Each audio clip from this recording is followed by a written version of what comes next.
Alright guys, this is the Canon, and I've noticed that it picks up a lot of the noise. It's got a really sensitive mic, and it keeps picking up all this background noise from the blower.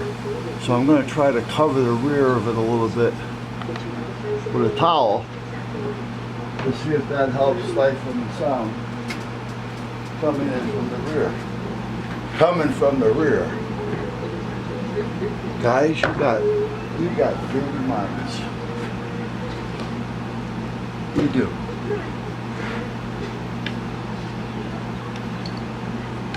Alright, anyhow guys, this is what I kind of made these things for.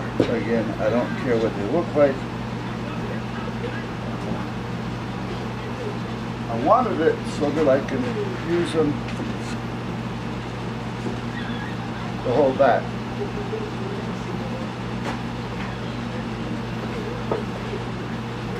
And this one.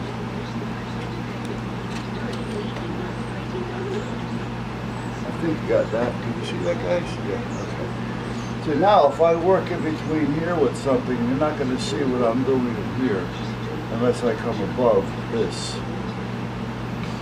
And that's what I needed. Because otherwise I was always looking to prop that up, and then when you lean it against something, if it falls or it's pushing through, and it was just a pain in the ass. So you know what? Let me just put a couple pieces of wood together. And it seems to work okay. Now I also made it so they're adjustable if I need it to be. You know, I can even come back here, but this one will lean a little bit, but I can come back here with it. So if I need more or less room. But I don't think I'm going to need any more room than what I got right there. So I think that we're pretty well set. But I do want to, what I do want to do, what I do want to do is at least mark the front so that I'm pretty well sure that I'm on the money. Because well, it probably doesn't make a difference. Let's see. No, it doesn't make a difference. Okay.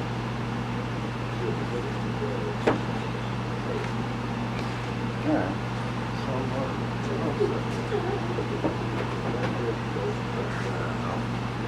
Just get this out of the way. But that's done. That's done.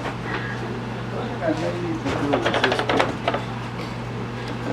This started to get wrinkled, and I put some stiffener on it to see if it'd shrink it, and it didn't.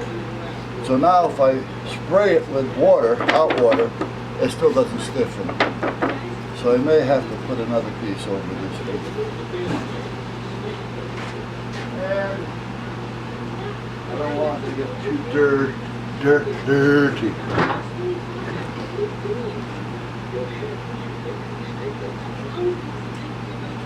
I'm going to do this just so that I have a marked reference. I noticed that everything fit. So why take a chance and have to deal with it? So I'm just putting F on everything.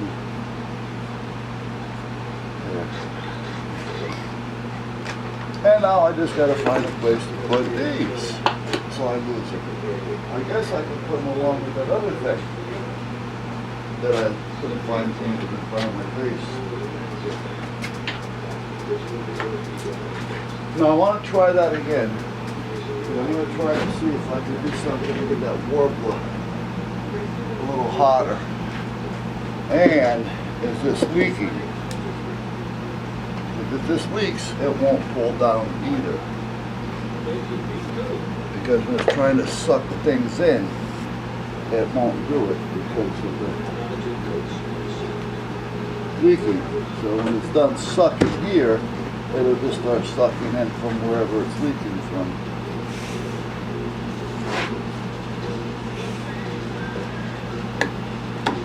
And that goes in there pretty good. But I do want to check it to make sure that there's no leakage around there. So, have to put a washer or something in here. What about this? Is this all done? Or is that? Yeah, this could be leaking right there. Okay. See, yeah. Remember I was saying I was going to have problems with this? Because I painted that? Do you remember me saying that?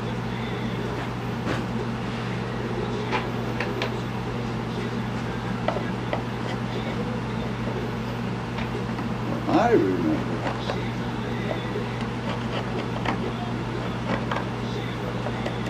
Because I remembered I shouldn't have done it to start with. And I was telling myself not to. And I did it anyway without even thinking about it.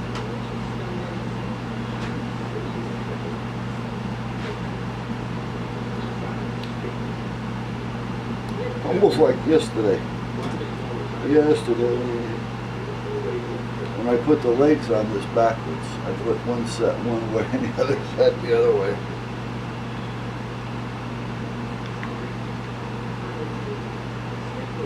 Now this has that little lead.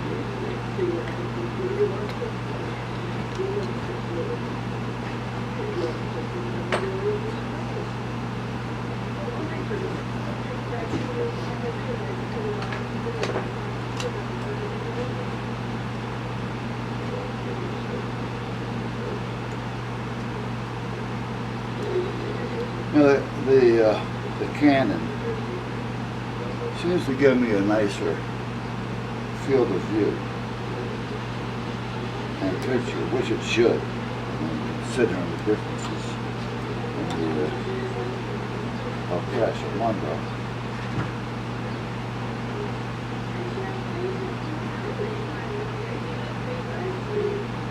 And as long as I leave it on a tripod, keep the legs extended, should be okay. As far as knocking it over or dropping it, because that's my biggest issue.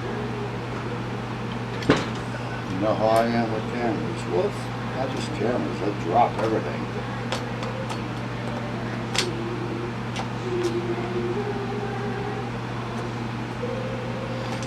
Oh, I gotta call Joe. That might be him.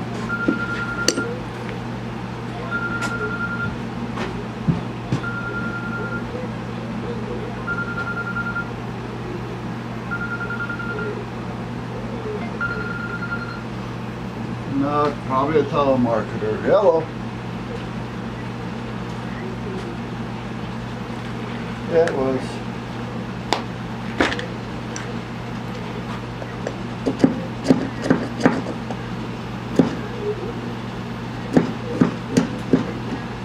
Joe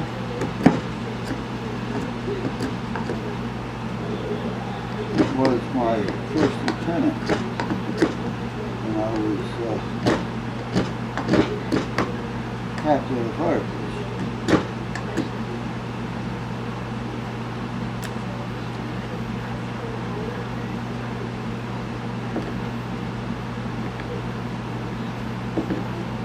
And he's also a friend at this point.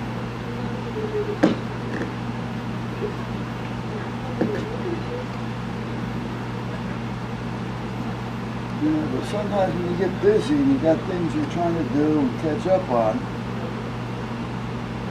you know, we don't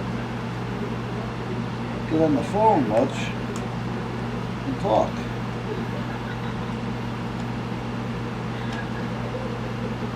You know, we're not like a bunch of old women hanging around trying to talk to my friends on the phone while I'm doing housework or watching soap operas.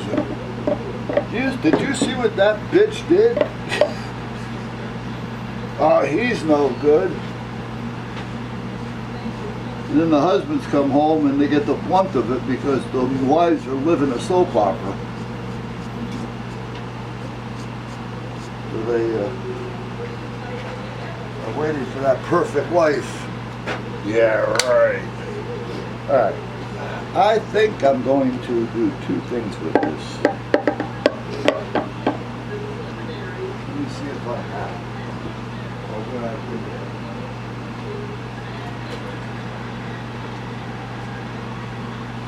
I have some here.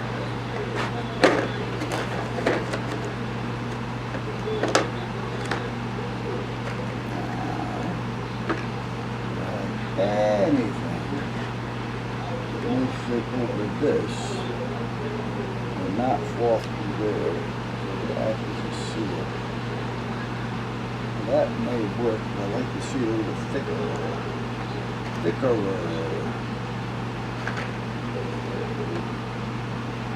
This one. Let's see.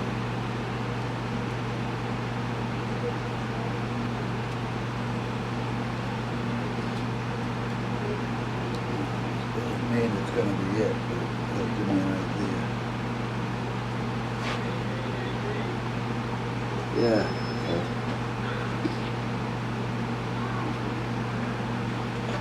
That looks pretty good. However, maybe holding it up a little too much. Let's try this one. I want it to fit in just a little bit.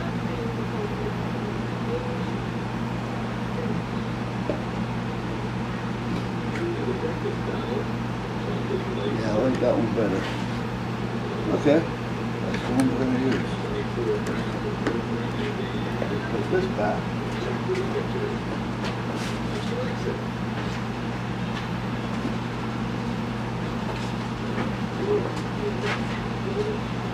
Now,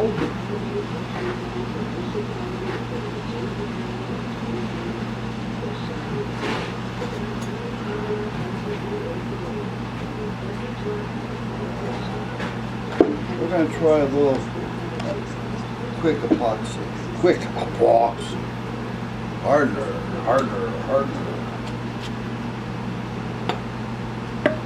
I haven't had it upside down. Usually I keep it stored upside down, so I don't have to wait.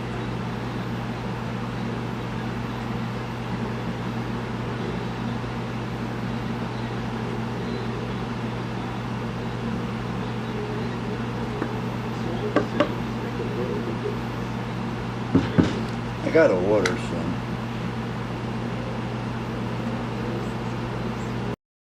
Or get down to Hobby Lobbies or something, I don't know. See, there's things that you use that I need out here.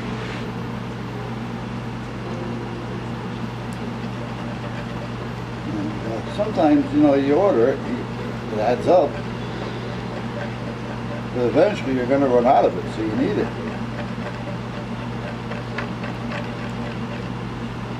Sometimes the wife doesn't quite understand that either, though.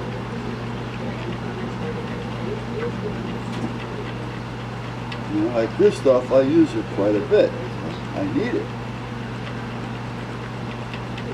I've been putting it off.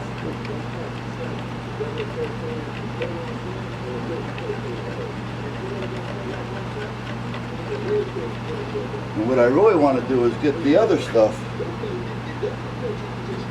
instead of the quick dry.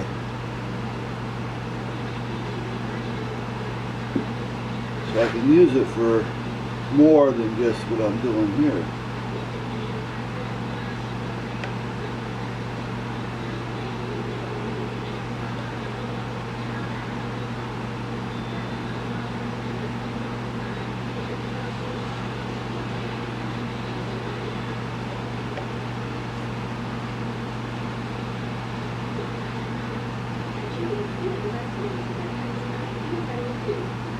I was bullshitting. Well, here's what happens. Remember the bull crap that I was going through with the PL259 connectors not threading out properly and all that kind of stuff? Well, I talked to the salesman, who's also apparently got something to do with online, and apparently he's been around there a while, so he's got a little bit of say. I'm thinking anyway. He appears to have it anyway. That's how he comes across. Anyway, I was talking to him, and he said, "Well, send me some pictures, but don't make them too big a file." Well, wait a minute. You want me to send you pictures, but you don't want a big file.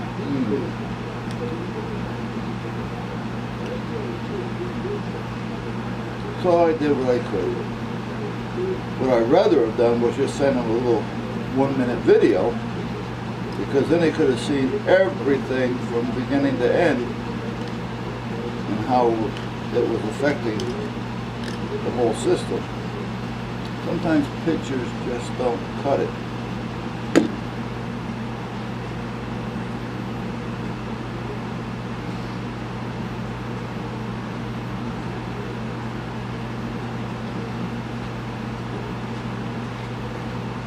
So anyway, I sent the pictures. And we also talked about the radio that I got from them that was bad.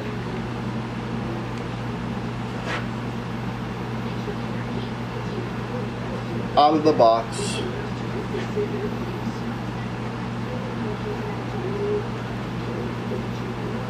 And when I tried getting a hold of the company under the warranty thing, they were almost impossible to get a hold of. It took me 3 or 4 months. I did videos on it. I've got emails that I've sent them. My first contact with them, I actually got a hold of them.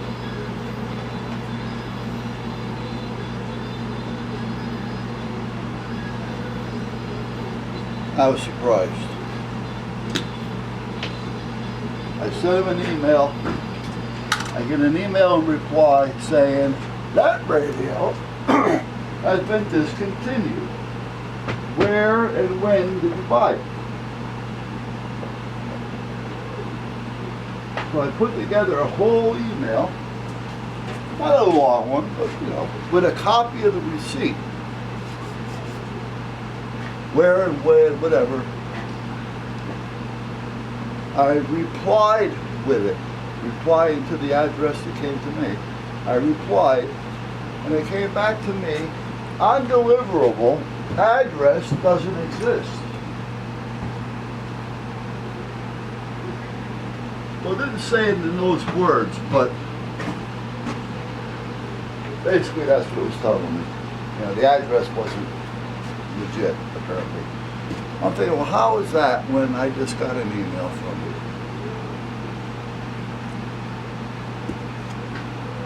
So I did a cut and paste.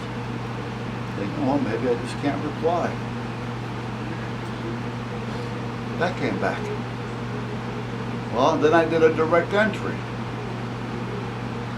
That came back. Well, through the course of a couple of weeks, I sent them about 17 emails, all different ways, to that address, because that's the only address they have, and it kept coming back to me. Now, it's not like it's going into their spam, because it's coming back. Undeliverable, the little mail demon guy.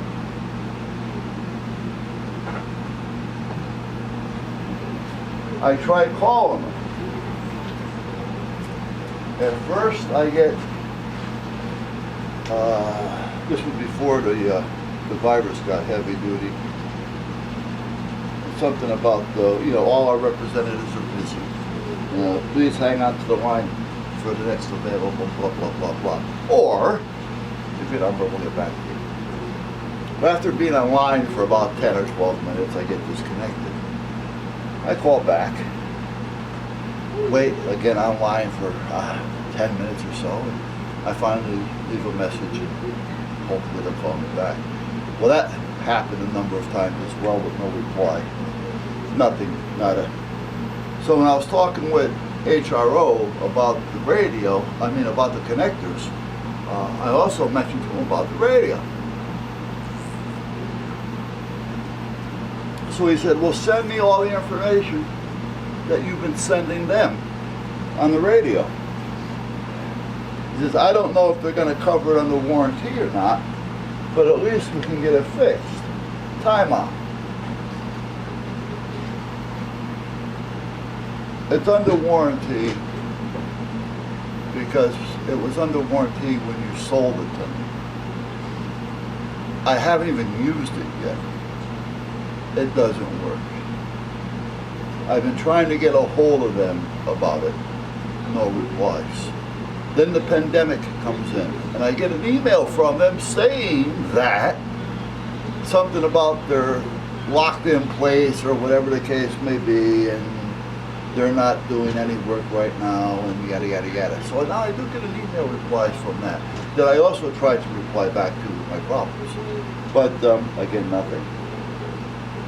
Now we're talking about HRO has 10, 12 stores throughout the country. They are not just a $1 million business, they're multi-millions. They're big business. And if they were to call this company up and say, listen, you know, with all the money we spent from you, we got a legitimate case here, fix the damn thing. Never mind, you know, when did he buy it, where did he buy it, it's been discontinued or whatever the case may be. I've done it, and I wasn't as big as them. When I had my store, I got their shit fixed. If it was under warranty, it got fixed. If I had to do it myself, I'd do it myself. But anyway, I said to him, you haven't even replied to me about the connectors yet. Well, here it is, what, 4 months? 3, 4 months? I don't know. You know, I tell you guys, I don't keep track of time. And I still haven't heard anything. Well, where I'm going here is,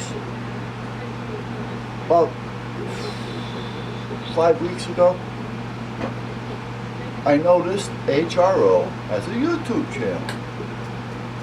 And the guy had a video and he was talking about this and talking about that. And he was talking on his radio. And it's listed as ham radio outlet.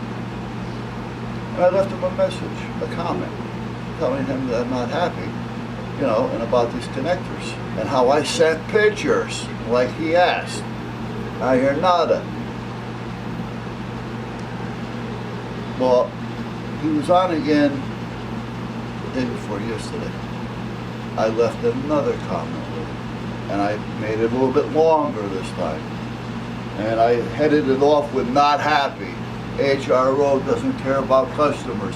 Yeah, I wanted them to read it. I want other people to kind of see it. But the thing is, if you're happy with him and don't have a problem with him, you're really not going to pay attention to it. You know, what's he got to say? You know, oh, I never had a problem. Well, I never had a problem either. You know, I spent thousands of dollars with these people. Never had a problem. Until. So anyway, he gets back to me via email that he had to go through all this stuff to email, to find my email, because I didn't put any contact information and this and that. Well, why didn't you just comment? It would have came up on my YouTube.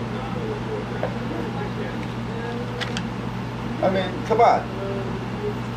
I don't remember, you know, ham operators being stupid, or part of you got to be stupid in order to become an operator.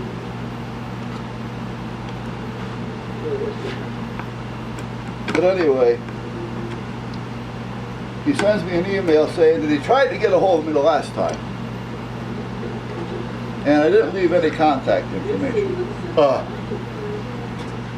How about just hit reply, you know, on your YouTube page. Anyway, apparently he doesn't want to air dirty laundry. So he sends me this email. What's he asked for? Explain to me. Tell me what the problem is. I said, I'm done telling people what problems are. I sent pictures to the person, the salesperson that asked me to send them pictures. Months have gone by. It's 10 PL259 connectors. It's $25 which is not the principle here. The thing is, you should replace them. When somebody spends thousands of dollars with you, with a multi-million-dollar company, and you can't afford to send me replacement parts that may cost you $10, if that, right? That's a piss poor company. And then I sent it to them. I'm done explaining it to them. That's all there is to it. And I'm done doing business with them.